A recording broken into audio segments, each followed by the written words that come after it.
I needed help. 'Cause in the night he cradles me so gently, whispering me softly to sleep. It was really important for me to take on doing my own record with my songs and kind of running the ship, because I'd never done that really from top to bottom. So this was my chance to do that. His eyes surrounding me, and I know that I finally come home. And boy, did I learn a lot. It was a lot more involved. It's like you don't know until you get there what you maybe should have thought of, but that's the whole. It's tuition, as far as I'm concerned. You go in to do a project like this, and you always kind of want to be a little bit in over your head, so that you learn while you're there. And I certainly did. But there, so I got my I got my songs written, and I wrote all the songs on piano at home.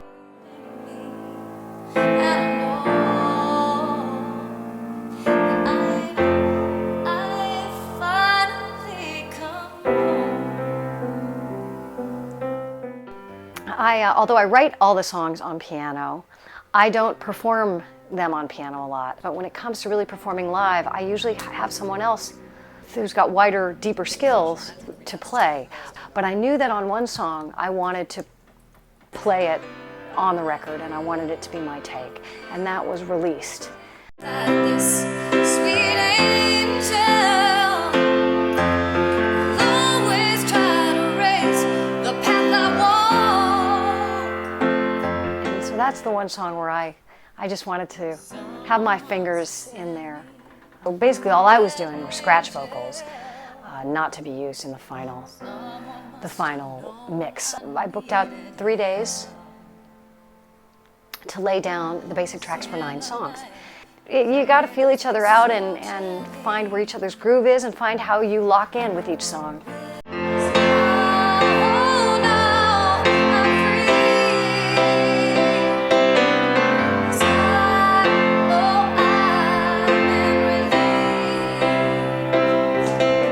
I perform a lot and do a lot of gigs in San Francisco and the Bay Area and elsewhere.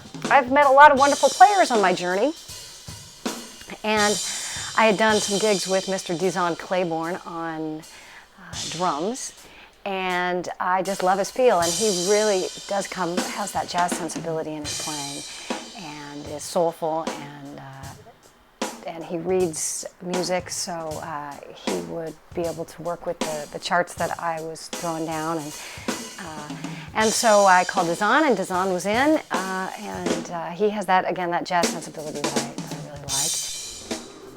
And then we come to the bass chair, which is a very important chair, as they all are. His name is Myron Dove, and he is somewhat of a Bay Area jewel, just an incredibly musical and talented musician.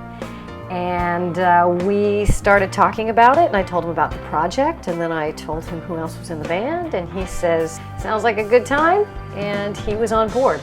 And then I wanted my dear friend and comrade, Mr. Tony Stead, to do it if he was so inclined, because I've worked a lot with Tony in the field, and he's a very soulful cat and has played with Sly and the Family Stone, and just has a wonderful musical sensibility, and we always kind of groove together really well. So I asked Tony if he'd be on board, and he said yes. And although I was kind of running the ship, I pulled in my partner in crime, the ever so talented Mr. Dave Weeks, and he co-produced the album with me.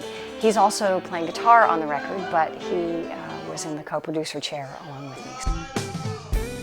And I was lucky to have Dave Weeks there with me, being co-pilot, to be able to talk with him about some musical stuff, because he has so much experience in that. I couldn't have done it without him. It was a real strong partnership.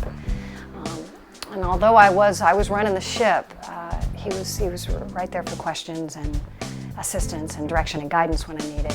And some of it was me shooting from my own hip, me just trusting my instinct and saying, no, I want to go this way and this is what we're doing.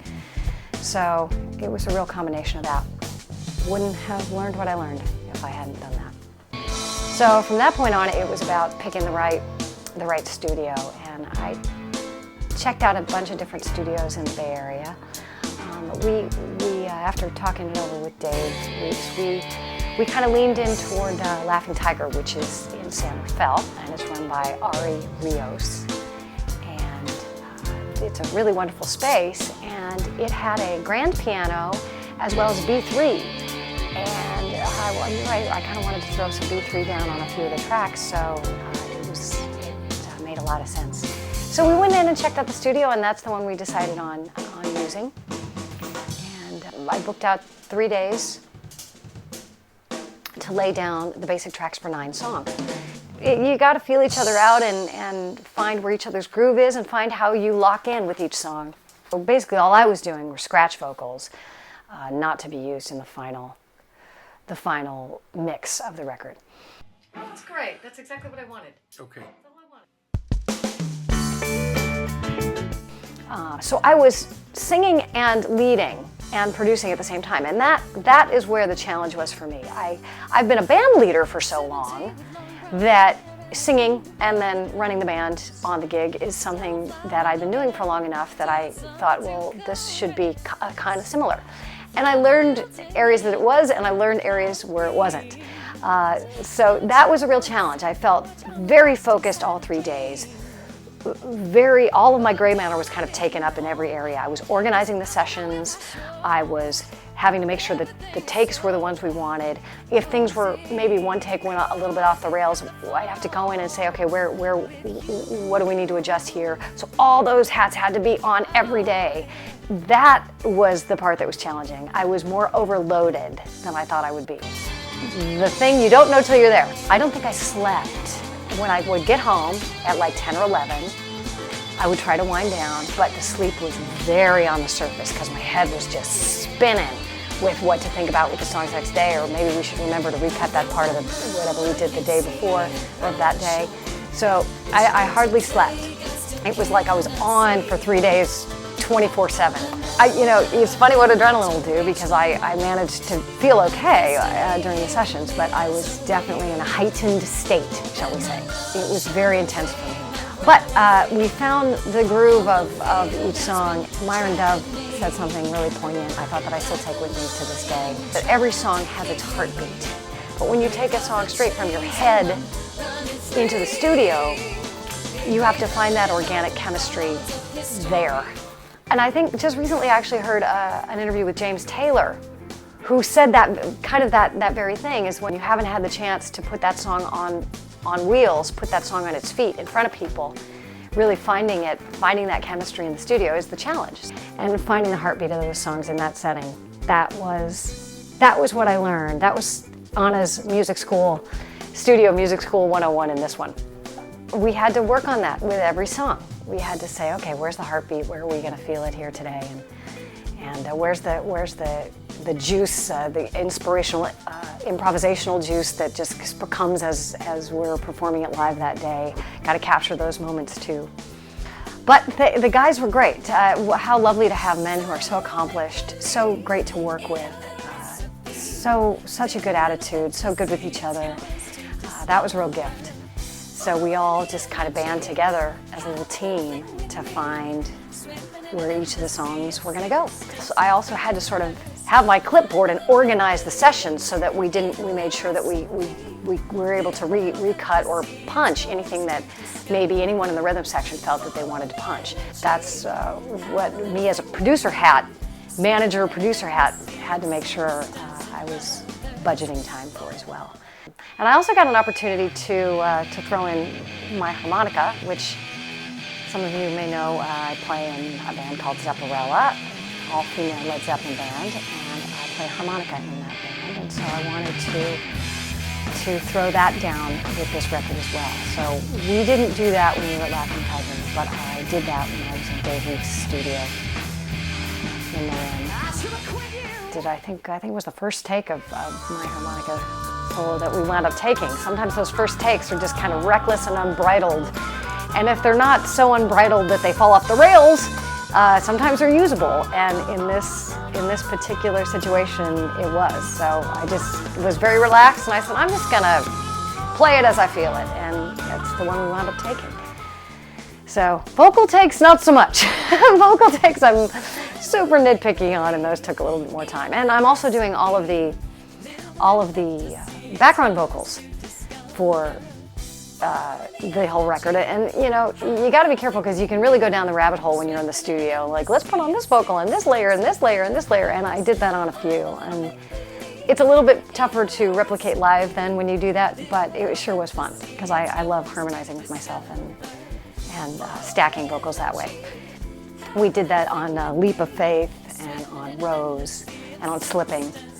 And then the other person that I got to pull in who wasn't in the Laughing Tiger sessions, but we pulled into Dave's studio later, was my dear friend and supremely talented cat Mr. Tom Politzer, who tours with Tower of Power on lead tenor saxophone.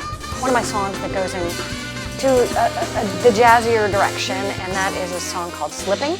So I chose to really feature Tom on that one, and he blew a beautiful solo on that song. This really is just a glimpse into what that process was like to me, and I'm really happy that we got to document it because it was such an important part of my musical journey.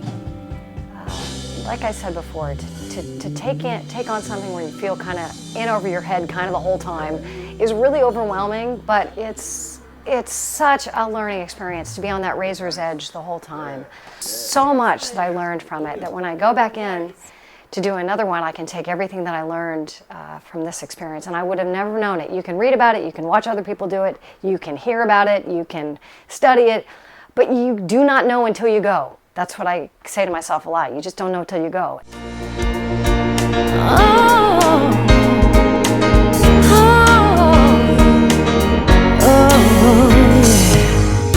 Have I told you how you make me smile, how you make me sing, and all the joy you bring?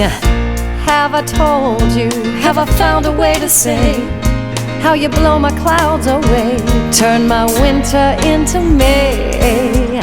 Just to see you, the gentle in your eyes, I don't have to try, I let down my disguise. And that's when